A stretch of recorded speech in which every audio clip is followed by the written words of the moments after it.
Welcome to an all-new episode of Get Lit with Lianna, the podcast. Join me as I sit down with a new guest author in each episode to discuss their books, careers, and everything in between.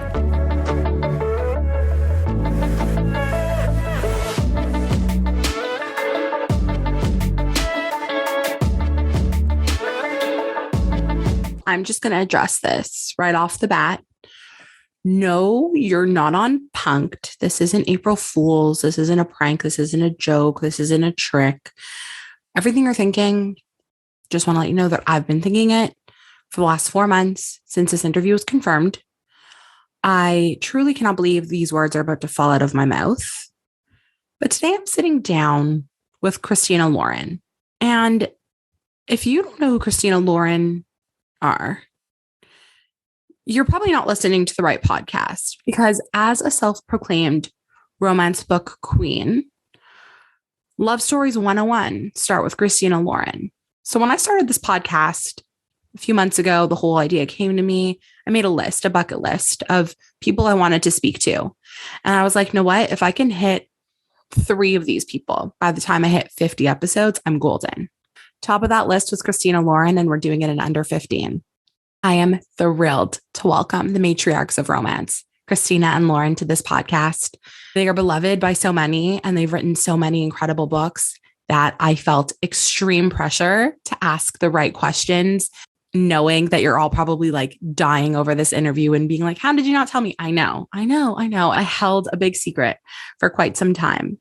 But they're here today to chat about their new book, Something Wilder, which is out now. But of course, I couldn't let them go without asking about all of our other favorite books. So this is obviously a must-listen episode. It's a pinch me moment if I've ever had one. I can't even believe that we were able to make this happen. But seriously, none of this would be possible without all of you listening to the podcast, streaming it, following it, sharing it with your friends, commenting my Instagram, following my Instagram, DMing me. I'm only able to do this because I have all of you. And that is such a blessing. And I don't want that to go unnoticed or not appreciated, because it so truly is. Deep to my core, it is. So now the reason why you're here to hear from Christina Lauren, I won't make you wait any longer.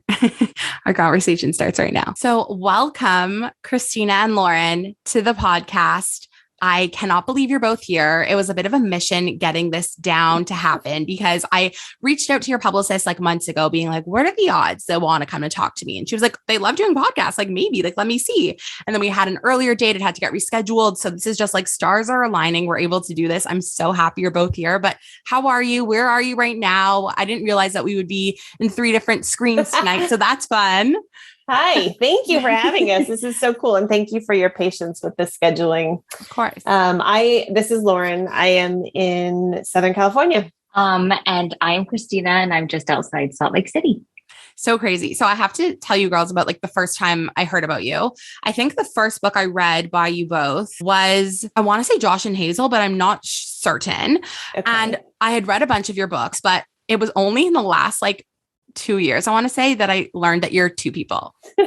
We love this. And like, I'm sure you get this all the time. All the time. But like, I just need to understand before we even get into like how you started working together and writing together. Like, is it really, really hard to write as a duo? Like, how do you manage the different voices? Like, it just sounds so cohesive and like it's one person writing. So what's the trick? Before we even get into anything else, I need to know that. I mean, that's such a compliment to say that, because we work really hard to make it a smooth read.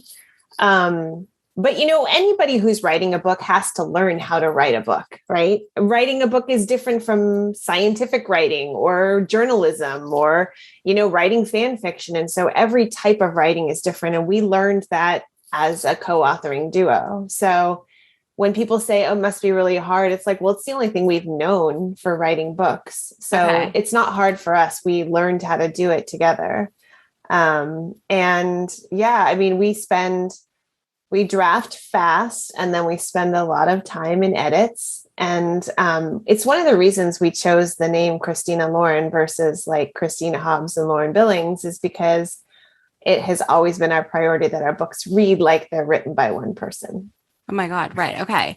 So how did you guys get together? I read online like a while back when I discovered that you were 2 people, that this like wonderful blend was a result of like Twilight fan fiction. Is that true? Yes. So in 2008, 2009, Lo and I were both writing Twilight fan fiction for very different reasons. And she was doing a panel at San Diego Comic-Con on fan works. And I had a popular story at the time. And so she invited me to be on the panel. And so we met for the first time in person. We'd been talking online, but that was the first time we met in person, like the day before the Twilight panel. So we were just like waiting in line. Oh, yeah. And we just got along really well. And so when we got back home, we decided to write something together. So we wrote like a little one shot, which is like a short story in fic land. And that was so much fun that for whatever reason, I don't even know who brought it up or what, we were like, do you want to write a book together? And so that's what we did. It took a while. Like we wrote a book, started writing a book that didn't work. And it was once we were like, oh, we should write the book that we want to read, like skinny dipping and stuff, that we actually like, it started to click. So like, what was the publishing process like? Like, how did you guys get an agent, like go on sub, like that first experience? Tell me about that. So, I mean, we did it the old fashioned way. We queried agents, which is a really stressful process. So anyone who is an aspiring published author out there and is querying knows what I mean. You have to write a 250 word synopsis, and you have to have all these specific things in this very precise letter, and you send it out to agents, and mostly you get a lot of no's. And especially if you've never done this before, you know, you don't know really when your book is ready, because you think you've done everything you can do. You don't know what else to do, but you know, there's obviously a lot more work to be done on it when it's your first book, even when you think you're done. And so we queried a lot of agents. It took us about 10 months to sign with our agent, Holly Root. But in that time, you know, we spent a lot of time like revising and working on it and trying to make it better. And so by the time it landed in her inbox, I think it was a really solid book. But interestingly, the book that we signed Holly with is not actually been published. Oh, wow. So when our first book published is Beautiful Bastard, and that was in 2013. And that is actually a rewritten version of Christina's fan fiction, because at the time people were looking for whatever the next 50 Shades was, because that had been a fan fiction as well. Right. And it was from the Twilight fandom. Yeah. And so people were trying to sell Christina's fic as their own, because it had been written under a pen name. So our intention had been to just to edit it and post it online so that, you know, it was attached to Christina's name. But by the time we had finished working on it, it was a completely different book. That's wild. Yeah. So, that's the first one that sold. Yeah. That's insane. So has like over time, the way that you write together evolved or changed? Like, does one of you come up with a concept and then the other one helps? Like, how does it even work when you're working as such a duo? I think we're really lucky because the one thing we are never short on is ideas. Okay. We're both always thinking about it. So it's not like you have to be focusing obviously on the book that you're writing, but your brain is always spinning on like what, because we already have like ideas for 2 more after this. And after the one we're working on now. Oh my gosh. So it's not uncommon for one of us to like text or call the other and be like, okay, I have this idea. And it will just like, you know, say this idea. Sometimes it's very fully formed. Sometimes it's not at all. It's just, you know, a sentence or something. Okay. And then in our process has changed in that, like, we just have to be flexible. Every book is different. There's different things going on. We're different. It's a different time of year. Our kids are doing different things. Mm-hmm. So we just have learned we have to be flexible. We have to like just do, you know, whatever it takes to get it done. And when you're like writing a book together, I'm sure you get asked this all the time, but like, is it hard to not like go over each other's words and be like, hey, wait, I wanted to write that scene, or like, wait, no, I think I could write this better. Like, is there ever like any, like a competition, do you feel, between you two? No, I mean, it's fun. I don't know if it would be like that with 2 authors who have a solo careers previously, where they sort of want to you know, put their brand on it somehow. But because we've only been writing together, there's no individual egos. It's just the shared ego. Right. And so, so that's one piece. I also think like we're the personality styles, like if there were 2 of me, it would be much more competitive. Christina is very laid back, and she's just like, doesn't, when she puts her foot down, it's like, that's when I'm like, okay, because it takes a long time for her to like really push about something. Otherwise, she's just like, laid back. She's super smart, has a ton of ideas. We bounce stuff around, but she's never like, I want to do this. And if she is, then I'm like, all right. So, it's a good balance. And I think the third way to answer this too is that like we have really different strengths. And so Christina's really good at like setting a scene and describing scenery and like giving the atmosphere and the feeling of a setting. And I am good at like really emotionally intense scenes. So, if there's something that if she wrote an emotionally intense scene, I would probably edit it a lot just because it's fun for me. And I but in the scenery ones, I tend to be like, Christina will write this section, So. I was going to say, if Lo was like, I really think you should write this because you're going to be really good at it, I'll be like, okay. Challenge accepted.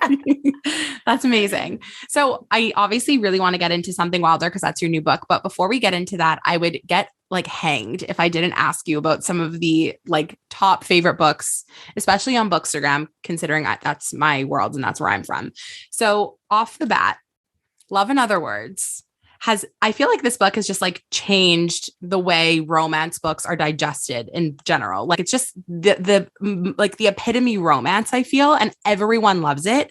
And I know that you guys wrote it quite a long time ago. So what's it been like to just see how it snowballs and how every day more people are finding out about this book and these characters and becoming obsessed with them? What's really funny is that book came out was it the end of 2017 or No, 2018? It was April 2018. Okay, 2018. But we actually started that book years and years before. In 2011. Before we ever had an agent or published. And at the time we didn't know, we were calling it The Closet, which if you've read it, you'll understand why we were calling it The Closet. Love that. And we didn't know what we were going to do with it. And all we had at that point were the then sections.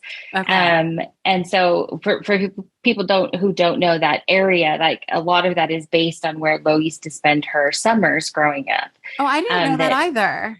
Yeah, that her family, they would go to this cabin, and it was during those like weekends, not that exact cabin, but that area. And it was like no phones and, nothing. It was just like unplugging and family time.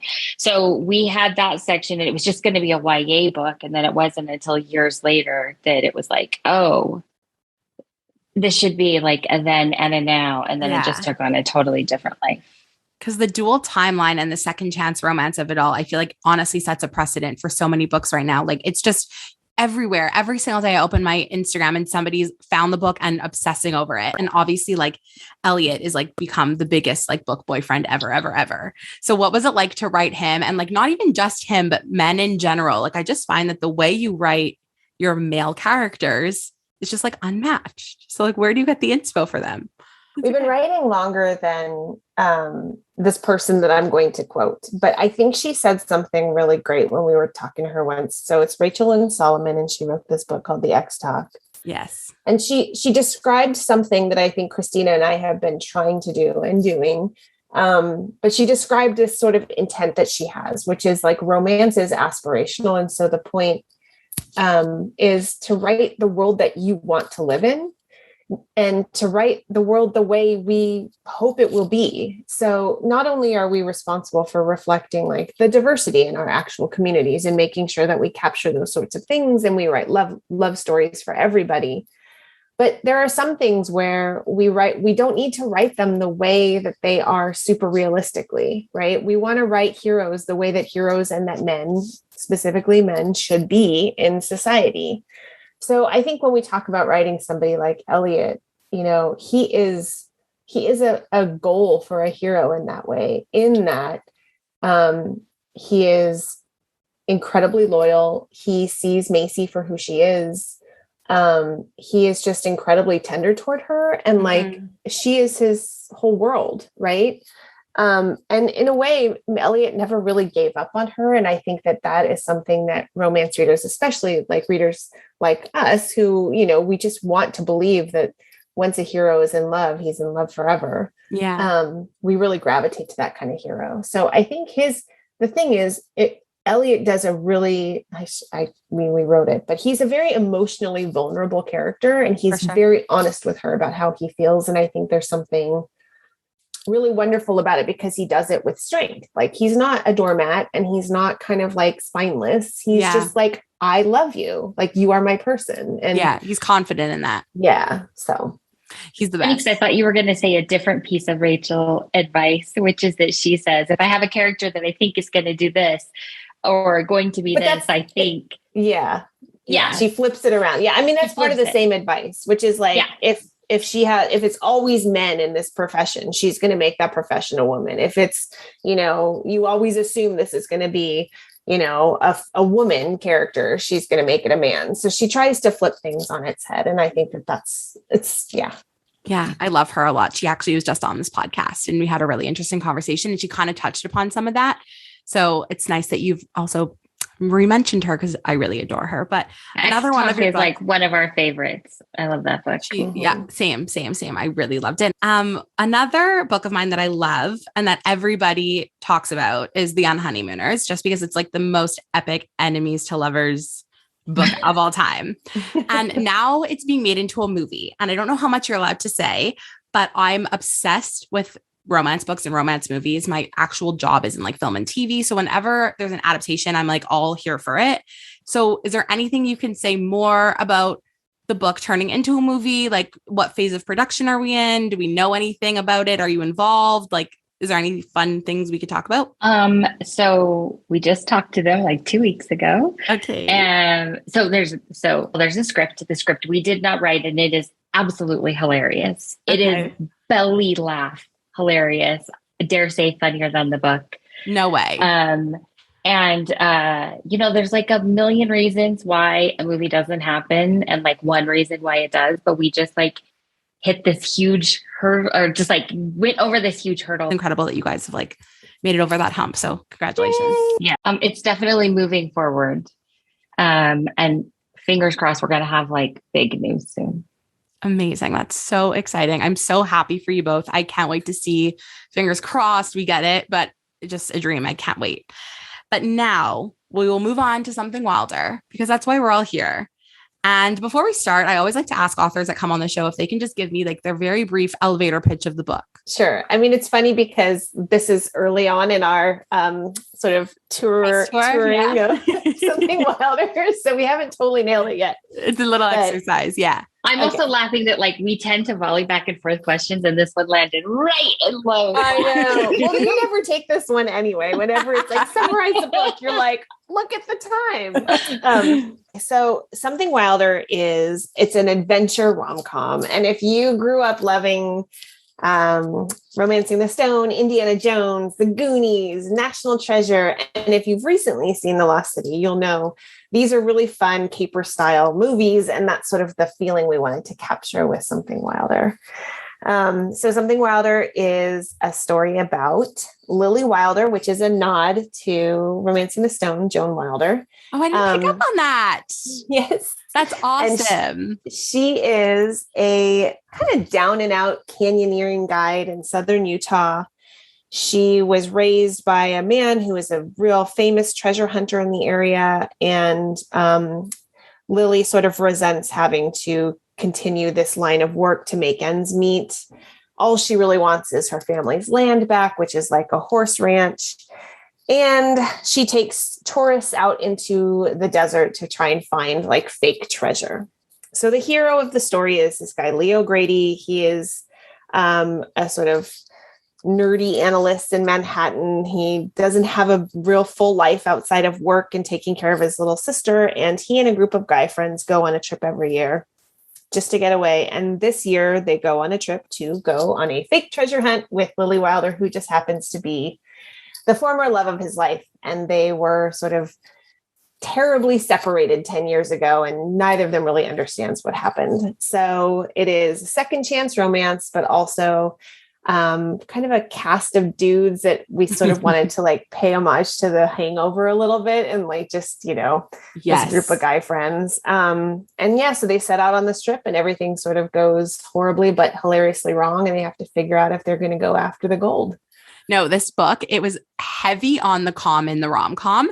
And I went into it completely blind. I didn't even read the synopsis on Goodreads because I've done that with a few of your books. I just like to go in and not know a damn thing. Yeah. And I really was thrown for a loop because I normally don't like venture too far off of like typical romances. And this is like, you really have to open your mind and just like enjoy the experience. I was laughing out loud at so many inappropriate parts. Like, I don't want to give spoilers, but I was cackling. I was like, I should not be laughing right now. Like, it's like when you're like laughing at a funeral, you know, and like quite literally, you're like not supposed to be doing that. It was so crazy funny. And I just could not believe that like you two that write these like emotional books like Love in Other Words and like whatever. I could not believe that then you also were able to write something like this where you're like literally putting out these like puzzles and like these like I don't even know like clues and red herrings and following the like how did you outline this? How did you put all this together? Like what was the prep like? Like I imagine this must have been a lot of mental work before actually getting to like put pen to paper. Well, I know that there was a point when Lo and I finished this book where we were like, holy crap, we did it. Like, this was so hard. And we did it. And I'm so proud of ourselves. Because like, you know, good books happen in editing. And there was a point where we had like turned in a draft or finished a draft and we had an early reader. And they were like, okay, so I'm confused. Are they going on Duke's treasure hunt or Butch Cassidy's treasure hunt? And we were like, oh, what a great question. And that's, you know what I mean? So it's like, sometimes you have to do the wrong thing before you figure out how to do the right thing. Right. So we did so much research. We actually hired somebody who, this was his job, was essentially, he was like a film scout. And he took people out on trips, like really rich people and stuff out on trips, just like Lily does. Oh my God. Fictionally. Right. And so he helped us so much. He like helped us with a route. He told us like, he helped us with like the treasure. He helped us with like what they would eat, what they would have in their bag, what they would do when they woke up in the morning and when they got back to camp and stuff like that. So it was and like, you know, what plants they would see, what plants would do what. So crazy. Yeah. So it was a lot of research, but it was really, really fun. It was the most fun we've ever had drafting something, which is really saying something because drafting is hard. No, and it was so detailed. Like I could vividly, and I guess like this goes back to what like Lo had just said about you and how you like write your scenery, but like I was able to totally picture it. And I'm not a camping gal. Like I've gone to summer camp and they force you to go on like a few day canoe trips. And that's like the extent of my outdoor wilderness experience. I was able to visualize this so perfectly. I would not survive 1 second. Do you think you would? How would you do? Like, how would you fare on a trip like this? It depends on the time of year. I mean, I think if it was in May, it would be nice. It'd be chilly at night and like, you know, warmer during the day and like there would be sun. If it was in like the middle of the summer, hell no. Yeah. So hot. So crazy. I like would not, I don't know, just like being on a horse. Like I just would not be doing a good job. Like I would not be well at all.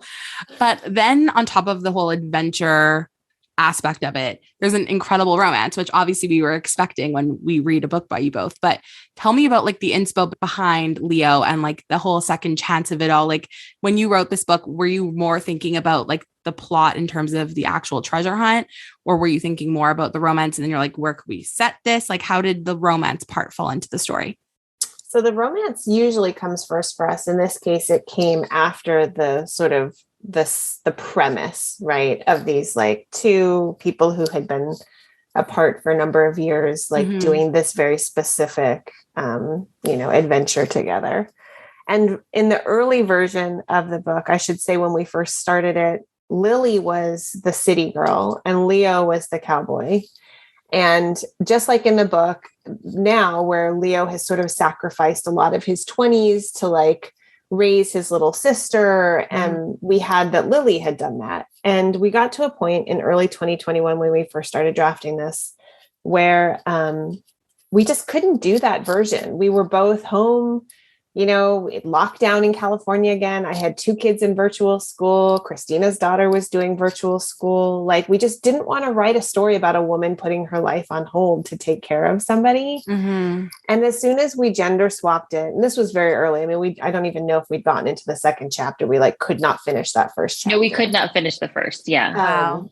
And so we just decided to gender swap it. And it was like night and day. Like, as soon as we saw who Leo was in New York and we immediately could picture him, we could immediately picture Leo. It was almost like just everything sort of unscrolled from there. And who they are became sort of obvious to us based on their circumstances. Like, Leo has to be this sort of like sturdy, solid, emotionally like managed guy, and Lily has to be this hyper capable, slightly brittle, but with like tenderness underneath, like, woman who's just out there like kicking ass. So it was really easy to figure out who they were and who they would be together. No, I just like wasn't expecting the romance aspect. I don't know why. Like, I guess because the way the book had started, it was, you were hinting that there was going to be like a flash forward and they were going to second chance. It was going to come back. But then it turned into this like wild story. And I was just, the romance sprinkled in just added such another like familiar CeeLo element that I loved. And it was so different from anything you've done. And like, even when I read the Soulmate Equation, I kind of felt a similar vibe, like, because it was more sciencey, it was woman in STEM. Like, it felt a bit different, but still familiar. And that's like, I love to see that this is where your books are going and like they're branching out, but they still always have that like nice, like warm and fuzzy feeling that you're going to get when you read a CeeLo book. I love that. I mean, I think one of the things that we both say a lot is we want romance to take big swings more frequently. It feels like we started getting a lot of the same things. There were a lot of like meet cute type situations and, just stories about, which I love. I love stories about like the every person meeting their person. But sometimes you want things to get shaken up a little. One of the books coming out later this year is Sally Thorne's, Angelica Frankenstein Makes Her Match. And it's literally about Frankenstein's fictional sister making her husband from parts in a morgue. What? And like why that's maybe not the best idea, but also a great idea. So like I'm clapping. It is this crazy, cracky, wonderful Sally at her finest. Like, and that's the kind of stuff that we're talking about is like Christina and I could not write that book. Right. That is not our vibe, our brand, anything. But Sally can write that book because she does quirky so well. And that's what I want is for every romance author out there to find like, what is your thing you can nail that is different and wild, and go do that. I love that. That's incredible advice. I love that. So now that this book is out there, because by the time this podcast goes live, Something Wilder is available for anyone to buy. What are you working on next? What's going on? Can you tell me any exciting things that are coming out, things that you're working on? So right now by the time this goes out, we will have turned in our next book, our 2023 book. And that book is Fizzy's book. And we have a title, which we decided very early on, we needed a title. So we had not planned to write a Fizzy book. So for people who don't know, Fizzy, Felicity Chen is in Soulmate Equation, and she is a romance novelist, and she is real kooky and very funny. We just had not planned to write her book, but readers loved her so much that it didn't matter what we were doing. We would get asked, like, is Fizzy getting a book?